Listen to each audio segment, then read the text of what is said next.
Join అవుతున్నారు Ravichandra. Good afternoon. Good afternoon. Right Ravichandra, గత కొద్ది రోజులుగా మనం చూస్తున్నాం ఒక అనకొండ అవినీతే 500 కోట్ల రూపాయలు అయితే అసలు పెద్దలు ఎంత మింగారు, దీని వెనకాల పెద్దలు ఎంతమంది ఉన్నారనుకోవాలా.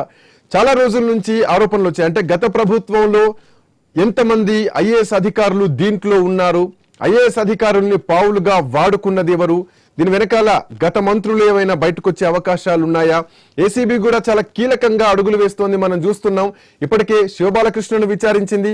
At the same time Sivabalakrishna స్వయాన తమ్ముడు శివ నవీన్ ను కూడా విచారించినటువంటి నేపథ్యం కనిపిస్తోంది.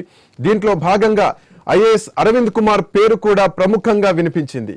రైట్, ఇట్లాంటి నేపథ్యంలో చాలా కీలకమైనటువంటి అంశాలు అంటే గత కొద్ది రోజులుగా మనం చూస్తున్నాం మాజీ సిఎస్ సోమేష్ కుమార్ పేరు గాని, అట్లాగే ఐఏఎస్ రజత్ కుమార్ పేరు గాని ఇవన్నీ బయటకు వచ్చాయి. ఐఏఎస్ రజత్ కుమార్ అప్పుడు కాళేశ్వరం ప్రాజెక్టులో కీలకమైనటువంటి అధికారిగా పనిచేశారు. అంటే అందులో కూడా చాలా కీలకంగా ఇన్వాల్వ్ అయినటువంటి వ్యక్తి. పరిశ్రమలకు సంబంధించినటువంటి కమిషనర్ గా కూడా ఆయన పనిచేసినటువంటి చరిత్ర ఉంది. ఇటు సోమేష్ కుమార్ అవినీతి భాగోతం కూడా బయటకు వస్తోంది. సో నార్సింగ్ లో ఈ రోజు మనం చూస్తున్నాం ఒక 12 ఎకరాల భూమి మచ్చుకు అనుకుంటే గనక దాని వాల్యూ 250 కోట్లే అనుకుంటే మార్కెట్ వాల్యూ ప్రకారమే అంతుంటే గనక ఈ ఆస్తులు అమ్మకాలు కొనుగోలు ట్రాన్సాక్షన్ జరిపినప్పుడు 1000 కోట్ల రూపాయలుగా మారే అవకాశం కూడా ఖచ్చితంగా ఉంటుంది. సో ఈ పూర్తి ఎపిసోడ్ ను మీరు చాలా రోజులుగా పరిశీలన చేస్తున్నారు. ఈ ఎపిసోడ్ ను ఎట్లా ఎక్స్ప్లెయిన్ చేస్తారు రవిచంద్ర? శ్రీకాంత్, అయితే మొదటి ఎపిసోడ్లో శివబాలకృష్ణ కనిపించారు. రెండో ఎపిసోడ్లో ఐఏఎస్ అధికారి అరవింద్ కుమార్, ఇంకా మూడో ఎపిసోడ్లో రాజకీయ నాయకులు కూడా ఉండొచ్చు అనే అభిప్రాయం కూడా కలుగుతుందని చెప్పుకోవచ్చు. అయితే మొత్తానికి గత 20 రోజుల నుంచి హైదరాబాద్లో మొత్తానికి పెద్ద ఎత్తున ఎటు చూసినా ఏ వార్త పెద్దదైన చూసినా కానీ శివబాలకృష్ణ సంబంధించిన అంశాల తెర మీదకి వస్తాయని చెప్పుకోవచ్చు.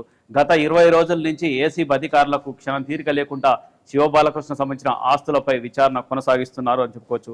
అయితే శివబాలకృష్ణకు ఒక 18 రోజుల క్రితం శివబాలకృష్ణ ఎప్పుడైతే ఏసీబీ అధికారులు అక్రమాస్తులు అంటే కొందరు సమాచారం ఇచ్చినట్టు మేరకు అక్రమాస్తి కలిగి ఉన్నారంటూ ఏసీబీ అధికారులు తెల్లవారుజామున 5 గంటల నుంచి మొదలుపెట్టినట్టుగా విచారణ ఇవాటి వరకు కూడా ముగియలేదని చెప్పుకోవచ్చు. అంతేకాకుండా శివబాలకృష్ణతో పాటు శివబాలకృష్ణ బంధువులు, శివబాలకృష్ణ స్నేహితులు, ఈ విధంగా మిగతా అధికారులు శివబాలకృష్ణతో పనిచేసినట్టుగా అధికారులను కూడా విచారిస్తుంది. ఈ విచారణ ఇంకా కొనసాగేందుకు అవకాశాలు కూడా లేకపోలేదని చెప్పుకోవచ్చు. అయితే ఏం జరిగిందని ఒక్కసారి చూస్తే శివబాలకృష్ణ ఇంత అక్రమాస్తి సంపాదించడానికి కారణం ఏంటని చూస్తే శివబాలకృష్ణ గతంలో సుమారు 8 ఏళ్ల పాటు హెచ్ఎండిఏ, ఈ హెచ్ఎండిఏ అనే పేరు చెప్తేనే అధికారులకు ఒక బంగారు బాతులాగా కనిపిస్తుంటుంది హెచ్ఎండిఏ. ఎందుకంటే ఈ హెచ్ఎండిఏ తోటి హైదరాబాద్లో నిర్మాణంలో చేపట్టే హైదరాబాద్ కావచ్చు, హైదరాబాద్ చుట్టుపక్కల ప్రాంతాల్లో నిర్మాణాలకు ఇది ఒక బంగారు బాత్ అని చెప్పుకోవచ్చు. ఇదే శివబాలకృష్ణ శంకరపల్లి కావచ్చు, శంషాబాద్ కావచ్చు, మేడ్చల్ కావచ్చు, ఈ 3 ప్రాంతాలకు డైరెక్టర్ గా ఉన్నారు. హెచ్ఎండిఏలో డైరెక్టర్ ఉన్నారు. ఒక గట్కేసర్ ప్రాంతానికి మాత్రం మరొక డైరెక్టర్ ఉన్నారు. అంటే 3 ప్రాంతాలకు డైరెక్టర్ ఉన్నట్టుగా శివబాలకృష్ణ అక్రమాస్తులు సంపాదించడానికి ఈ 3 విలువైన ప్రాంతాలని చెప్పుకోవచ్చు. మేడ్చల్ కావచ్చు, శంకరపల్లి కావచ్చు, ముఖ్యంగా శంషాబాద్ కావచ్చు. ఈ ప్రాంతంలో ఉన్నట్టుగా ముఖ్యంగా ఒటినాగలపల్లి, నార్సింగి, ఉప్పాలగూడ, దాంతోపాటు మణికొండ, కోకాపేట, మంచిరేవుల ఇలాంటి విలువైనట్టుగా ప్రాంతంలో అపార్ట్మెంట్లకు కావచ్చు, విల్లాలకు కావచ్చు, వాటికి పర్మిషన్లు ఇవ్వాలంటే అంత ఈజీగా ఉండదు. డైరెక్టర్ స్థాయి, దాంతోపాటు హెచ్ఎండిఏలో ఉన్నట్టుగా ఉన్నతమైనట్టుగా అధికారులు కావచ్చు, లేదంటే మున్సిపల్ శాఖలో పనిచేసేట్టుగా ఉన్నత అధికారులు కావచ్చు, ఈవెన్ ఐఏఎస్ అధికారులతోటే అవుతుందని చెప్పుకోవచ్చు. ఈ ప్రాంతాల్లో నిర్మాణాలు చేపట్టాలన్నా అనుమతులు తీసుకోవాలన్నా, ఎందుకంటే త్రిబుల్ జీవో అందరికీ తెలిసిందే. త్రిబుల్ జీవో రద్దు కాకముందుకే ఈ ప్రాంతంలో నిర్మాణాలు చేపట్టాలంటే ఐఏఎస్ స్థాయి అధికారులు లేదంటే గ్రూప్ 1 స్థాయి అధికారులు అయితేనే వాళ్ళు పావులు కదిపితేనే ఇక్కడ ఫైళ్లు కదులుతాయని చెప్పుకోవచ్చు.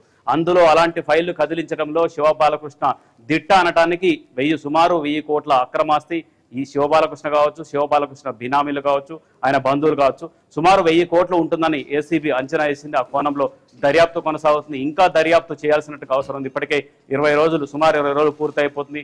మరొక 20 రోజులు కూడా, మరొక 20 రోజులు పడుతుందా, ఎంతకాలం పడుతుంది అనేది కూడా, ఎందుకంటే కొండవీటి చాంతాల కంటే ఎక్కువనే ఉందని చెప్పుకోవచ్చు శివబాలకృష్ణ అవినీతి భాగవతం అని చెప్పుకోవచ్చు. దాంతోపాటు ఈయన గతంలో సంపాదించిన అంటే డైరెక్ట్గా ఉన్నట్టుగా ఆ టైంలో సంపాదించిన సంపాదనే కాకుండా ఈ మధ్య కాలంలో రెరాకు కార్యదర్శిగా రియల్ ఎస్టేట్ రెగ్యులేటింగ్ అథారిటీ అని ఉంటుంది. అంటే ఇది కూడా లేఅవుట్లు కావచ్చు, కొన్ని ఎలాంటి లేఅవుట్లు వేయాలి కొన్ని గైడ్లైన్స్ ఇస్తుంటుంది ఈ రెరాకు కూడా కార్యదర్శిగా పనిచేశారు శివబాలకృష్ణ. దాంతోపాటు Hyderabad metro development planning officer కూడా పనిచేశారు. అంటే కీలకమైనటువంటి స్థానాల్లో పనిచేస్తున్నారు హైదరాబాద్లో చాలా ఏళ్ల నుంచి. దీంతో ఎక్కడెక్కడ ఏంటి, ఎక్కడెక్కడ ఎలాంటి లూప్ హోల్స్ ఉంటాయి, ఎక్కడెక్కడ ఏ ప్రాంతంలో ఎలాంటి లూప్ హోల్స్ ఉంటాయి అవన్నీ కూడా శివబాలకృష్ణకు తెలుసు. ముఖ్యంగా నిర్మాణాలు చేపట్టాలంటే విల్లాలు కావచ్చు, అపార్ట్మెంట్లు కావచ్చు, సుమారు కొన్ని అంతస్తులలో కట్టేందుకు అపార్ట్మెంట్లకు పోయిన అంజవేషణ చేయని చెప్పుకోవచ్చు. అనుమతులు ఇవ్వటంలో అక్రమాస్తి అంటే ఈ విధంగా ఎలాంటి అవకాశం లేనటువంటి ప్రాంతాలకు కట్టడానికి వీలు లేదని ప్రభుత్వం చెప్పినట్టుగా జీవోలు కూడా తుంగలో తొక్కి అనుమతులు ఇవ్వడంతో వాళ్ళు కూడా ఆమ్యామ్యాలు సమర్పించారు.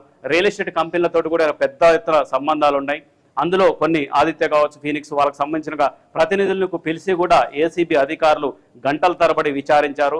మీకు మీ రియల్ ఎస్టేట్ కంపెనీలకు శివబాలకృష్ణకు సంబంధాలు ఏంటి అంటే అధికారిక సంబంధాలు ఉన్నాయా, వ్యాపారకు సంబంధించిన సంబంధాలు ఉన్నాయా? అధికార సంబంధాలు అంటే ఒక రోజుతో ముగుస్తుంది, అనుమతులు ఇచ్చిన తర్వాత అసలు సంబంధాలు ఉండకూడదు.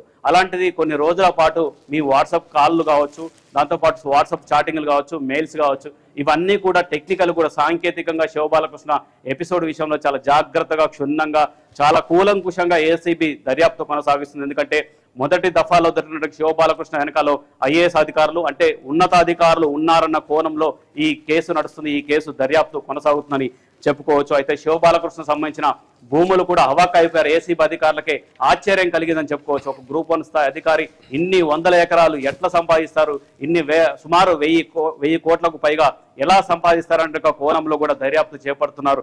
ఏసీబీ అధికారులకే విస్తుపోయే విధంగా, ఆశ్చర్యం కలిగే విధంగా శివబాలకృష్ణ అవినీతి ఉందని చెప్పుకోవచ్చు. 214 ఎకరాలంటే ఆషామాషి కాదు. ఈయన కావచ్చు, ఈయన దగ్గర బంధువులకు, ఈయన కుటుంబ సభ్యులకు 214 ఎకరాల భూమి ఉంది. అందులో ముఖ్యంగా జనగాంలోని కొడకండ్ల, దాంతోపాటు పాలకుర్తి ఏరియాలో పదుల సంఖ్యలో ఎకరాలు ఉంది. ఈయన శివబాలకృష్ణ సిరిసిల్ల జిల్లాకు సంబంధించిన వ్యక్తి అయినప్పటికీ పక్కనే జనగాం ఉంటుంది. ఆ విధంగా జనగాం మీద ఎక్కువ ఫోకస్ పెట్టాడు. ఈయన భూమి ఎక్కువగా జనగామ జిల్లాలో ఉంది. దాంతోపాటు యాదాద్రి జిల్లా, రంగారెడ్డి జిల్లా, నాగర్ కర్నూలు జిల్లా, ఈ విధంగా అంతేకాకుండా ఒక తెలంగాణ ప్రాంతంలో కాకుండా ఆంధ్రప్రదేశ్లోని ముఖ్యంగా విలువైనట్టు ప్రాంతాల్లోనే శివబాలకృష్ణ వాలుతాడనటానికి విశాఖపట్నంలో కూడా శివబాలకృష్ణ సంబంధించిన ఆస్తులు ఉన్నట్టు ఏసీబీ అధికారులు గుర్తించారు. ఆ విధంగా అక్రమ శివబాలకృష్ణ మీరు అట్లాగే ఉండండి. ఇంకా చాలా విషయాలు